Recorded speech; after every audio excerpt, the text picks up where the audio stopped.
Chers amis, mes très chers, je souhaite partager avec vous aujourd'hui une réflexion profonde sur l'importance de la prudence dans notre monde complexe et parfois impitoyable.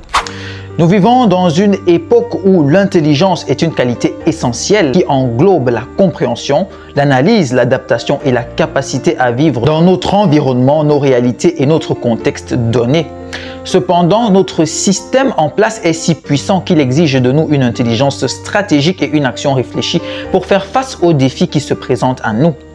Il est indéniable que certaines vérités sont douloureuses et difficiles à accepter. Parfois, nous sommes confrontés à des situations où l'expression de nos sentiments, de certaines cruautés, brimades et injustices que nous vivons au quotidien est étouffée. Nous sommes confrontés à leur méta imposée par ceux qui détiennent les rênes du pouvoir.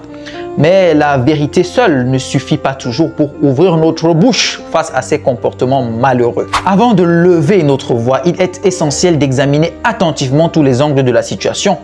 Il faut prendre en compte les conséquences potentiellement dramatiques que cela peut avoir sur notre vie personnelle et celle de notre entourage. Nous devons être prudents et prendre des décisions éclairées car il arrive souvent que rien ne change, même lorsque nous exprimons une vérité criante. Le célèbre dicton « toute vérité n'est pas bonne à dire » trouve ici toute sa pertinence car les enjeux sont souvent hautement politiques. Il est crucial de choisir nos mots avec soin et d'être très prudent lorsque nous décidons de parler de vérité dans notre pays.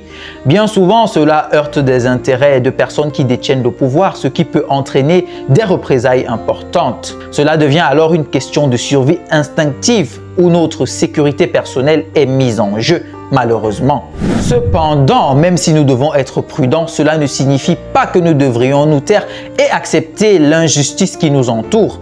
La prudence ne doit pas être confondue avec la résignation. Elle doit plutôt être considérée comme un moyen d'agir avec sagesse en tenant compte de notre contexte et des risques encourus, tout en cherchant les moyens de faire progresser notre société vers un avenir meilleur. Dans ce monde de crocodiles féroces, notre prudence nous permet d'éviter les pièges tendus par ceux qui cherchent à maintenir leur emprise sur le pouvoir. Elle nous permet de naviguer dans des eaux dangereuses tout en préservant nos idéaux et nos aspirations.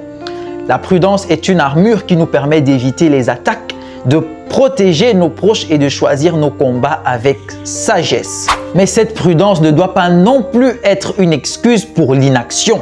Nous devons être intelligents et stratégiques dans notre résistance. Nous devons bâtir des alliances, chercher des voies alternatives pour faire entendre nos voix et nos préoccupations. Nous avons le devoir de sensibiliser les masses à la réalité qui nous entoure, même si cela signifie le faire avec prudence et tact. Mes très chers amis, je vous exhorte à ne jamais abandonner vos convictions, même dans les moments les plus difficiles. La prudence est un outil puissant, mais nous devons également faire preuve de courage pour défendre ce en quoi nous croyons.